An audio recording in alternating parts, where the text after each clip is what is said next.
Welcome to I dream. It's me Anusha Komal. ఇవాళ మన guest psychologist, councillor Nalini గారు మనతో పాటు ఉన్నారు. వారితో మాట్లాడారు. నమస్తే నళిని గారు. నమస్తే అండి. నళిని గారు, మనం రీసెంట్గా సోషల్ మీడియా కానీ న్యూస్లో కానీ చూస్తున్నాం. అటు జానీ మాస్టర్ ఇష్యూ కావచ్చు, లేకపోతే హర్ష సాయి ఇష్యూ కావచ్చు. ఓవరాల్గా అసలు ఎక్కడ ఏ కేసు చూసినా విక్టిమ్ ఒకటి వరకు ఖచ్చితంగా అమ్మాయి అవుతోంది, ఒక మహిళే విక్టిమ్ అవుతోంది. బట్ మనం ఎలా చూడాలంటే, మీ దగ్గర చాలా కేసెస్ వస్తాయి కదా, మరి ఈ సంబంధాలు ఏవైతే వీళ్ళు తెలుసో తెలియకో స్టార్ట్ చేసినప్పుడు స్టార్టింగ్లో సరదాగే ముందుకెళ్తూ ఉంటాయి, మరి ఎండింగ్ మాత్రం ఇది వేరే టర్న్ తీసుకుంటోంది. ఆ టైంలో మళ్ళీ బయటకు వచ్చి నాకు అన్యాయం జరిగిందనో లేకపోతే ఇలానో కేసులు పెట్టుకోవడం కూడా మనం చూస్తూ ఉన్నాం. అసలు బేసిక్గా మనం మాట్లాడుకుంటే అమ్మాయిలు ఏ పొరపాటనొచ్చా లేకపోతే తెలియక చేసిన తప్పనొచ్చా, ఎలాంటి దానివల్ల ఈ తప్పటి అడుగనొచ్చా, ఎలా జరుగుతోంది, ఓవరాల్గా ఇష్యూని ఎట్లా చూడాలి? మీరు అన్నమాట 100% కరెక్ట్ అండి. ఈ మధ్యకాలంలో కొద్ది రోజులుగా వార్తలు చూస్తుంటే ఈ ప్రతిదీ కూడా ఉమెన్ రిలేటెడే అవుతుంది అబ్జర్వ్ చేస్తే. అంటే ఇప్పుడు కాలేజీలో కెమెరాలు పెట్టారు, అది అమ్మాయిలు పోరాడాల్సి వచ్చింది. లేదంటే అసలు డాక్టర్గా పనిచేస్తున్న అమ్మాయిని రేప్ చేసి దారుణంగా చంపేయటం, అది అమ్మాయి ఇదే అవుతుంది. అది వెలుగు చూసిన తర్వాత కూడా చాలా మంది చిన్నపిల్లలని రేప్ జరిగి శవాలు అక్కడ ఇక్కడ కనిపించడం అనేవి వరుస పెట్టి అవి వార్తల్లో వచ్చాయి. ఇప్పుడు మనం ఇలాగా లైంగిక వేధింపుల కేసులు పెడుతూ, అంటే ఆ కేసు పెట్టడం వల్ల మళ్ళీ బాధితులైన అమ్మాయిలు బయటికి రావడం అనేది మనం చూస్తున్నాం.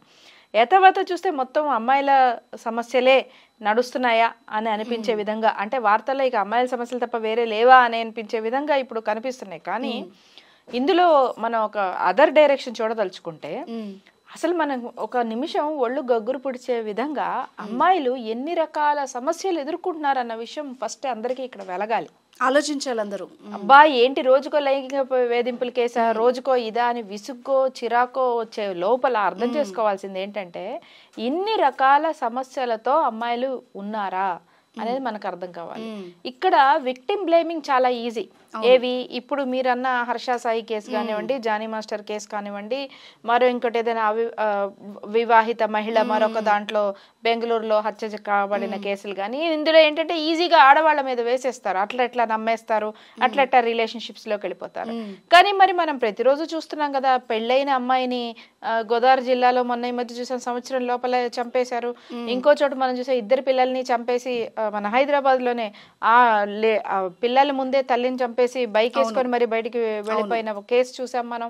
మరి వీటన్నిటిలో వాళ్ళు ఏం తప్పులు చేస్తున్నారండి? పెద్దలు కుదిర్చిన పెళ్లి చక్కగా చేసుకొని వస్తున్నారు కదా. ఇందులో మరి అక్కడ బ్లేమింగ్ ఏముంది?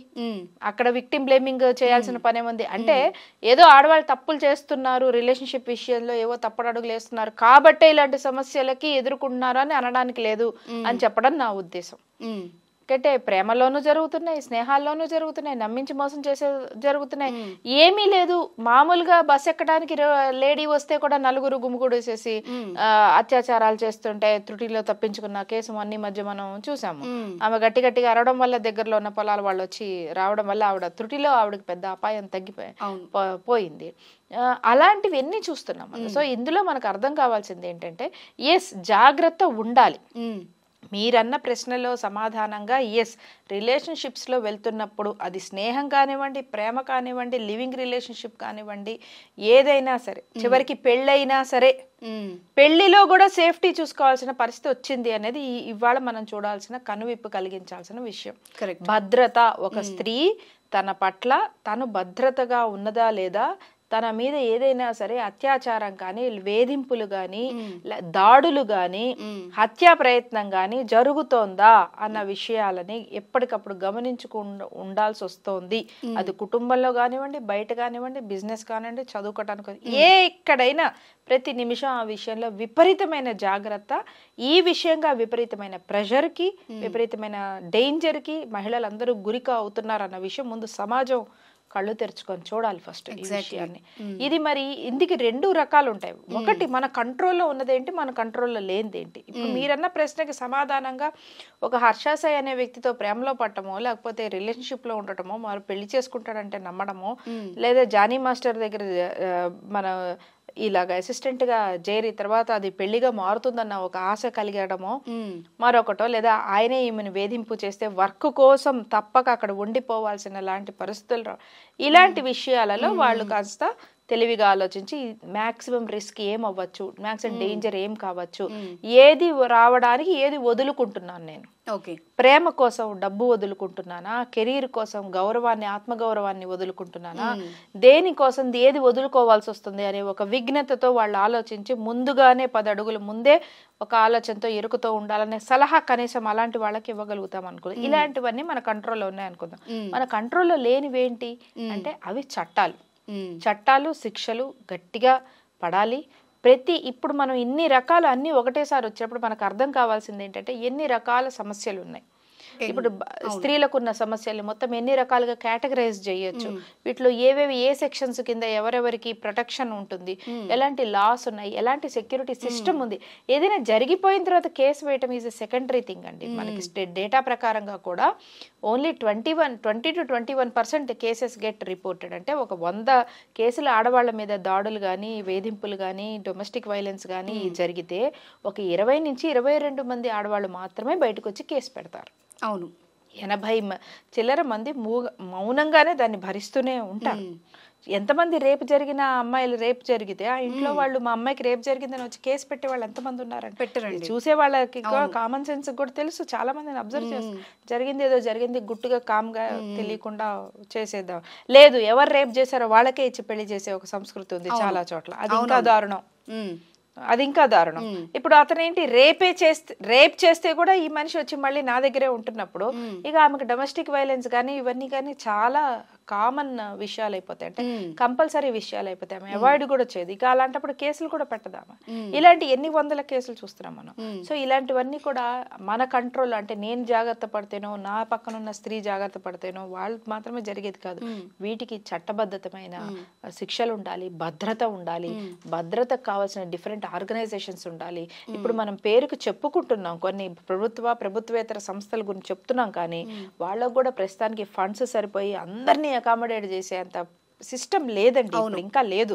ఏదైనా ఫోన్లో చేసి ఇక్కడ ఉండండి అక్కడ ఉండండి అనో ఈ కేసు పెట్టండి అనో సలహా మాత్రం ఇవ్వగలరు తప్ప పూర్తి రక్షణ ఇవ్వగలిగే పరిస్థితి మనకు కూడా మనం కూడా చూస్తున్నాం. రియాలిటీలో భరోసా సెంటర్స్ కానీ సఖీ కేంద్రాలు కానీ చాలా తక్కువ. వింటారు, సమస్య వింటారు, గైడెన్స్ ఇస్తారు, ఇవ్వట్లేదని చెప్పట్లా. కానీ వస్తున్న కేసులకి జరుగుతున్న అన్యాయాలకి ఉన్న వాళ్ళకి కేటాయించబడుతున్న నిధులకి, లేదు సేఫ్టీ లేని స్త్రీని తీసుకొచ్చి టెంపరీగా ఓ చోట వెల్ఫేర్ హోమ్లో పెట్టాలన్నా ఎన్ని వెల్ఫేర్ హోమ్స్ ఉన్నాయి, ఎంతమందిని పోషించగలుగుతారు, ఇవన్నీ కూడా ప్రశ్నార్థకమే. కాబట్టి మనం జరుగుతున్న పరిస్థితుల్ని కనీసం ప్రభుత్వాలు పట్టించుకొని ఎప్పుడు పెద్ద విషయం జరిగితే వాళ్ళకి గట్టిగా శిక్షలు పడేలా చూస్తాము కాదు, ఒక ఎకో సిస్టమ్ క్రియేట్ చేయగలిగి సో దట్ ఏ రకాల అన్యాయాలకి ఏ రకాల భద్రతా విషయాలు ఉన్నాయి, లేదా అవగాహన విషయాలు ఉన్నాయి, చట్టాలు ఎలా ఉపయోగపడతాయి, ఎంత త్వరగా అసలు ఒక కేసు పెట్టడం ఈజీ. సోషల్ మీడియాలో ట్రెండ్ అయిపోతుంది, కానీ కేసు ఎప్పటికి సాల్వ్ అవుతుంది, ఎప్పటికి హియరింగ్ వస్తుంది, ఎప్పటికి ప్రూవ్ అవుతుంది. ఇప్పుడు నేను చెప్పిన 22 కేసెస్లో కూడా 22 మంది వచ్చి కేసు పెడుతున్నారు అన్నారు. ఒప్పుకుంటా, కొంతమంది తప్పుడు కేసులు పెట్టే వాళ్ళు ఉన్నారు, చూస్తున్నాం మనం అది కూడా. ఎందుకంటే ఇలా ఆడవాళ్ళ మీద విషయాలు మాట్లాడిన వెంటనే అండి చాలా మంది వచ్చి ఎంతమంది లేనిపోని కేసులు పెడుతున్నారు, ఆడపడుచుల మీద అత్తగారి మీద అనేది దొంగ కేసులు పెడుతున్నారు. కరెక్టే అవి కూడా ఉన్నాయి, కానీ అవన్నీ ఉన్నాయి ఇవన్నీ ఉన్నాయి. అసలు ఎన్ని జరిగితే జెన్యూన్ వాళ్ళు ఎంతమంది వచ్చి రిపోర్ట్ చేస్తున్నారు. రిపోర్ట్ చేయని అవసరం లేదు, బట్ వాళ్ళ ఒక భద్రత జరుగుతోందా, వాళ్ళకి న్యాయం జరుగుతోందా, కేసు రూపంలో అది రూపాంతరం చెందకపోయినా బాధిత మహిళకి న్యాయం జరుగుతోందా లేదా, అది వేరే పాయింట్, ఇది వేరే పాయింట్ కదా. సో తప్పుడు కేసులు జరుగుతున్నాయి కదా, ఈ ఎకో సిస్టమ్ మనం డెవలప్ చేసుకోకుండా ఉండకూడదు కదా. సో ఇలాంటివి పోనీ తప్పుడు కేసే అని అనుకుందాం, దాన్ని ఎట్లా ప్రూవ్ చేయడానికి మనకున్న లిట్మస్ టెస్ట్లు ఏంటి? ఒక లైంగిక వేధింపులు చేశారు అని చెప్పడం, గుడ్డకాల్చి మొహం మీద వేయటమే, అది ప్రూవ్ అవ్వేంత వరకు ఇద్దరు ఇబ్బందుల్లో ఉంటారు, కరెక్టే. కానీ మరి కానకపోతే ఒకవేళ అవతల పర్సన్ జెన్యూన్ అయితే ఇన్ దట్ కేసు అది ఎలా క్లియర్ అవుతుంది, కాకపోతే మరి బాధిత మళ్ళీ ఎలా న్యాయానికి చేకూరుతుంది? వీటికి సంబంధించిన ఎక్కువ మీరు అన్నట్టుగా నిజమైన కేసులకే లేదు అవకాశం అన్నప్పుడు ఈ ఫేక్ కేసెస్ ఎప్పటికైనా తెలిసిపోతాయి. ఏదో రకంగా, అంటే ఫేక్ కేసెస్ లో మెజారిటీ డబ్బు ఇదో ఆస్తి రాయించుకోవడమో డబ్బు అడగటమో లాంటివే ఉంటాయి. వాళ్ళ మెయిన్ ఎజెండా అదే ఉంటుంది. పరువు తీయడము, డబ్బు తద్వారా డబ్బు కోరుకోవడం ఇలాంటివి ఉంటాయి. ఇవి యాక్చువల్ తొందరగా తేలిపోతాయి. అవును, ఎగ్జాక్ట్లీ. కానీ దానివల్ల నిజమైన బాధితులకి నష్టమే, ఆర్థిక పరమైన నష్టం, పరువు పరమైన నష్టం. కానీ మరి ఇలా జరుగుతున్న బాధిత మహిళలకు వీళ్ళకి మానం ప్రాణం హాని కదా, వీళ్ళ జీవితం మొత్తం ప్రశ్నార్థకం అయిపోతుంది కదా. మరి ఇలాంటి వాళ్ళకి ఏంటి సొల్యూషన్స్?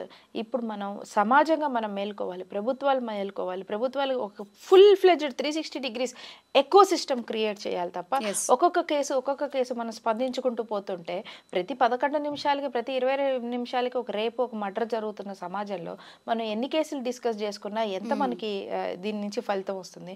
మొత్తాన్ని కలిపి ఒక క్లియర్ ఎకో సిస్టమ్, ఒక చట్టపరంగా ఉన్నాయి, చట్టాలు ఉన్నాయి, కానీ ఏది దేని కిందకు వస్తుంది, ఏది ఎంతవరకు శిక్షకు ఉంటుంది, ఎక్కడ శిక్ష కేసు తర్వాత స్టెప్ నేను అంటోంది అది సెకండరీ స్టెప్. ముందు అసలు భద్రత ఏ విధంగా భద్రత సంబంధించిన ఎకో సిస్టమ్స్ ఉన్నాయి, ఏ విధంగా ఫోన్ నెంబర్స్ ఉన్నాయా, పోలీసులు ఉన్నారా, ఉమెన్ షీ టీమ్ ఉన్నాయా, ఎంతసేపు ఫోన్ చేస్తే ఎంతసేపటి లోపల పోలీసులు రాగలుగుతారు, ఏ ఏరియాలో ఎంతవరకు రాగలుగుతారు. హైదరాబాద్ లాంటి దాంట్లో 1/2 గంట 20 నిమిషాలకు వస్తారేమో, మరి అవుట్స్కట్స్లో ఎంత వస్తున్నారు, ఇవి కదా ముఖ్యం. ఇవన్నీ కూడా మనం క్లియర్గా ఒక ఎకో సిస్టమ్ క్రియేట్ చేసుకునేంత వరకు మనం చెప్పబడకూడదు, ఈ వేడి చల్లారకూడదు. Right, thank you very much Nalini గారు.